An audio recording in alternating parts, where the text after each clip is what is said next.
Oh, qu'est-ce que vous faites là? Vous venez avec moi? Je me demande bien qui a pu vous mettre dans le frigo. Bon, alors du coup, hello les gens, on se retrouve cette semaine pour une journée dans mon assiette, ça faisait longtemps. On démarre direct avec le petit déjeuner, et oui maintenant depuis quelques temps, enfin depuis que je suis revenue de la Réunion, je prends un petit déjeuner parce que j'ai faim le matin et que je me lève un petit peu plus tôt. Et en plus là, j'ai une recette qui va vous plaire, vous allez voir, c'est vraiment parfait pour la saison. C'est un porridge, mais pas n'importe lequel. Je vous vois déjà un petit peu saoulé par les porridge dans les journées dans mon assiette. Calmez-vous. Là, c'est un porridge inspiration frangipane. Parce que j'ai découvert la frangipane au petit-déj. Et c'était tellement bon que je me suis dit que j'allais en faire un petit porridge. Vous pesez vos flocons d'avoine. Là, je fais pour une personne. Et je vous mettrai toutes les proportions en barre d'infos, comme d'habitude. J'ajoute la poudre d'amande. Une petite pincée de sel. En guise de fruits, je prends une poire, mais vous pouvez tout à fait prendre une pomme. Alors là, j'enlève la peau parce qu'elle n'est pas bio. Et là, je la râpe directement par-dessus la casserole. On se fait pas chier. Hein, c'est le matin, on va pas non plus y passer 3 heures pour notre porridge. Sinon, bien sûr, vous pouvez faire cuire la poire à côté, la faire griller et tout. Mais je trouve ça bien de l'intégrer directement dedans. Maintenant, on rajoute les liquides et tout ce qui donne du goût. Donc le lait végétal. J'ai rajouté de l'eau aussi pour éviter de mettre que du lait végétal, histoire que ça soit un petit peu moins cher sur la facture. On met également de l'arôme vanille pour donner ce petit goût de frangipane, évidemment de l'arôme d'amande amère. Alors il n'en faut pas beaucoup, une demi-cuillère à café ça suffit amplement parce que c'est très concentré. Et là c'est optionnel, en plus c'est le matin donc vous n'êtes pas obligé. Mais moi j'aime bien rajouter un petit peu de rhum ambré pour aller vraiment dans ce délire frangipane. Après, ah, oula, pas trop.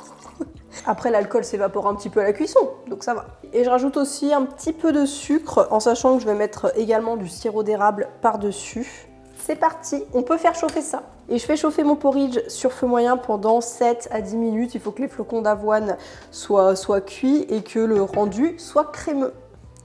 La belle bouillasse. Alors je sais qu'il y en a qui détestent, mais moi j'aime beaucoup le porridge. En topping, je vais mettre déjà un petit trait de sirop d'érable. Un petit peu de purée d'amande que je mets au centre. Et les petits toppings, bien sûr, un petit peu de granola, comme ça fait tout joli. D'amandes effilées et les pépites de chocolat pour faire inspiration poire, frangipane, chocolat. Et là, on est sur quelque chose qui donne quand même pas mal envie, je trouve. Testez cette recette, vous m'en direz des nouvelles. Là, j'ai un truc à vous faire pour aujourd'hui sans faute, c'est de vous regrouper dans un article toutes les recettes d'hiver. Alors, j'ai oublié pour cet automne, mais cet été, j'avais fait ça et c'était bien pratique pour vous de vous y retrouver. Comme ça, je mettais le lien, là, je vais vous mettre le lien sous cette vidéo. Sinon, je vous mets le lien permanent dans la bio tant que c'est la saison de l'hiver. Après, on passera au printemps. Donc là, j'ai tout listé déjà, mais après, il faut que je classe par ordre alphabétique. Il faut que je mette aussi dans des catégories, par exemple, apéro, les recettes un peu inspiration fromagère, les plats principaux, les desserts, les goûters. Et voilà, vous êtes contents. On en est à 130 recettes de l'hiver. Alors après, il y a des recettes qui servent un petit peu pour toutes les saisons, c'est des bases. Mais il y a quand même pas mal d'idées pour cet hiver. Ah oui, j'ai aussi une catégorie salade hivernale. Et ça, c'est chouette. Donc à l'heure où sortira cette vidéo, ce sera en ligne. On croise les doigts. Alors... Mon article est en ligne, on passe au repas du midi. Donc je vais faire quelque chose d'assez simple que je fais régulièrement. Donc une base de riz basmati, ça j'en mange pas quotidiennement mais vraiment très souvent. Une base de légumes, donc là je vais partir sur du brocoli vapeur. Et avec en guise de protéines, je vais prendre des pois chiches que je vais cuire en sauce avec de la moutarde, de la crème de soja et des petites échalotes. Voilà, c'est tout simple, c'est super bon, on adore. Le brocoli, mangez aussi le pied. Alors le pied d'ailleurs, le brocoli aussi, mais le pied peut se manger cru. Et on peut le tremper dans des dips. On peut enlever la partie rugueuse là, juste un petit peu la peau j'ai envie de dire, si vous trouvez que c'est trop dur. Mais moi je la garde, je coupe en petits morceaux. C'est vrai que les salades de brocoli j'aime beaucoup. Et il n'y a plus qu'à cuire à la vapeur pendant environ 8 minutes. Je vais cuire mon riz. Alors je le mesure pour prendre autant de quantité de riz que de quantité d'eau. Bien sûr, on rince son riz. Alors là, je le fais rapidement au jet, mais le mieux, c'est de le faire dans un grand saladier. Faire 1 ou 2 bains. J'ajoute un tout petit peu de sel. Maintenant, je mets sur le feu, je couvre, je porte à ébullition en faisant attention que ça ne déborde pas.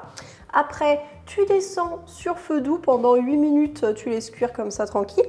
Tu déplaces ton riz après hors du feu pendant 10 minutes histoire que les grains continuent à gonfler et ton riz est prêt. Je vais émincer 2 belles échalotes. Alors là, je crois que j'ai pris des échalions. Donc c'est comme des oignons, sauf que c'est de la forme des échalotes. Comme ça, t'es paumé, tu sais plus ce que t'as. Mais ça fera très bien l'affaire. Je fais revenir mes oignons dans un petit peu d'huile d'olive.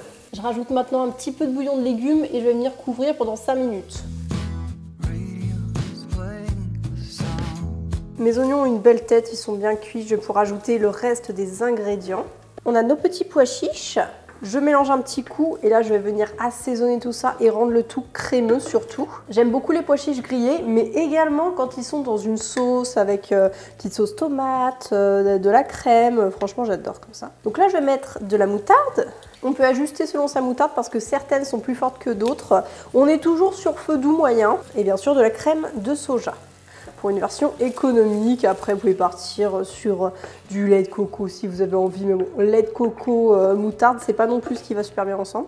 Ce que je fais maintenant pour allonger la sauce, c'est que je prends un petit peu de maïzena, voilà, une cuillère à café rase, et je la dilue avec du bouillon de légumes. Et je l'ajoute à ma casserole pour avoir un peu plus de sauce et que ça soit encore plus crémeux. On porte un petit peu sur feu moyen et on laisse épaissir comme ça encore 5 minutes. Voilà, c'est crémeux, c'est la texture parfaite. Goûtez si besoin pour rectifier l'assaisonnement, mais avec la moutarde et le bouillon de légumes, c'est assez salé normalement. J'ai déjà commencé mon assiette parce que j'ai filmé sans son. J'ai rajouté de la levure maltée et des petites graines par-dessus. Et on obtient un petit repas qui est facile à faire, qui est rapide, qui est économique et qui en plus de ça est bon. Donc je déguste tout ça et on se dit à tout à l'heure. Alors je mange plus du coup au goûter, c'est comme si j'avais déplacé mon goûter au petit déjeuner. Mais on a le souper du soir, la petite soupette. À toutes. Pour ce soir, on mange une soupe aux poireaux. Mais alors pas une soupe aux poireaux classique, hein. On va pimper tout ça pour que ce soit la meilleure que vous n'ayez jamais mangée. Bon, en tout cas, il y a un petit truc en plus. Je commence par émincer le poireau et les échalotes. Dans une grosse cocotte, je mets de l'huile d'olive. Et puis je vais pouvoir ajouter mes poireaux et les échalotes. Pendant que ça compote pendant environ 5 minutes, j'en profite pour couper les pommes de terre. J'ajoute les pommes de terre et je mets une petite cuillère à café de thym. Je laisse les pommes de terre pour 5 minutes avant d'ajouter le bouillon. J'en profite pour mettre le bouillon, alors du bouillon de légumes en poudre et de l'eau bouillante. Et maintenant je couvre, je mets sur feu doux moyen et je laisse cuire jusqu'à ce que les pommes de terre soient cuites. Donc environ 20 minutes vu la taille des petites patates. J'en profite d'ailleurs pour dire que si vous voulez d'autres recettes de soupe, il y a mon livre en fait soupe végétalienne de caractère que j'ai sorti en version e-book. Alors maintenant, je ne vends plus le livre papier, voilà, je ne fais plus d'expédition parce que c'est trop chronophage et que je ne peux pas mêler une boutique en ligne et la création de contenu, c'est trop compliqué parce qu'on gérait aussi les envois. Donc le e-book c'est pratique parce que vous avez le contenu et moi ça ne me demande rien parce que vous recevez automatiquement un mail, donc c'est plus facile à gérer. Il y a 23 recettes de soupe dans ce livre et elles sont gourmandes, originales, bref, tout ce que j'aime. Là, je vais faire des croûtons. Alors bon, j'ai un pain qui est un petit peu sec de la veille aux graines et je vais couper les gros carrés, c'est vraiment hyper simple et j'adore ajouter ça sur les soupes. J'en achète quasiment jamais déjà prêt hein, parce que franchement, c'est tellement facile à faire et tellement meilleur surtout. Quand c'est bien chaud là, avec un petit peu d'ail. Bon là je vais peut-être pas en mettre et tout parce que ça va peut-être pas forcément se marier avec les saveurs, mais n'hésitez pas à en rajouter. Notre soupe est bientôt cuite, alors je vais lancer les croûtons avec un petit peu d'huile d'olive, toujours. Vous pouvez aussi les faire au four, mais moi je préfère à la poêle, en plus c'est plus rapide, ça évite de lancer le four juste pour des croûtons. Balancez votre pain. Les légumes de la soupe sont cuits, je pense qu'il va falloir que je rajoute un petit peu de liquide et je vais mettre les autres ingrédients. Alors Marion, dis-nous ce que tu mets pour pimper ta soupe. Alors déjà pour apporter un petit peu de velouté à la place de la crème, ce que j'aime bien mettre c'est du tofu soyeux. C'est plus protéiné, ça permet voilà, d'apporter une touche de protéines à vos soupes pour qu'elles soient plus complètes.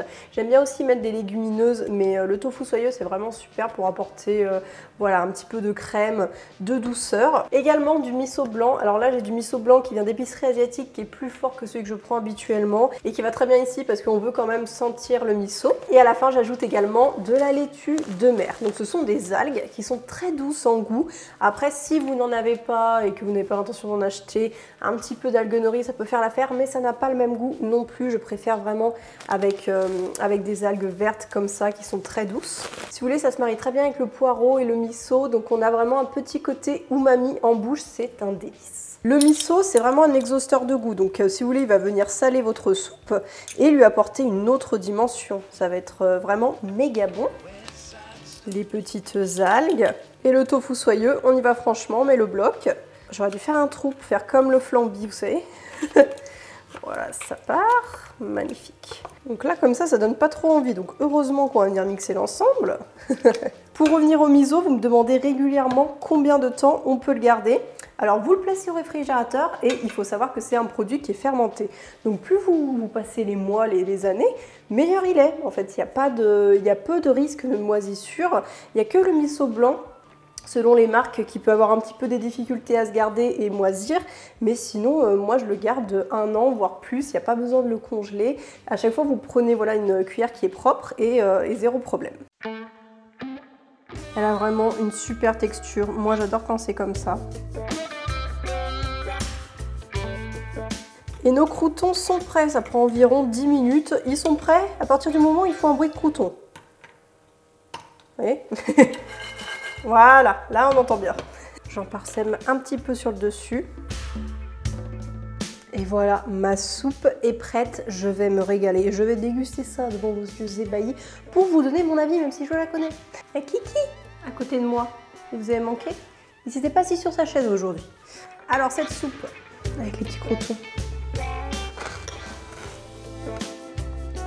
Ça croustille en plus. On sent vraiment les marqueurs avec le miso, les algues. Alors vraiment, si vous n'aimez pas les algues, c'est vrai que vous risquez quand même de les sentir un petit peu.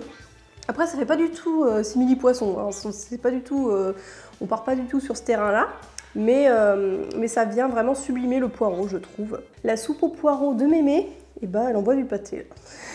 Je vais finir cette journée sur cette soupe avec peut-être une mandarine parce que j'ai pas pris de fruits. On est vraiment sur une journée dans l'assiette qui est hyper healthy. Alors c'est vrai que moi je les appelle pas comme ça, je vends pas trop mon alimentation de cette manière parce que je pense aux personnes qui ont des TCA.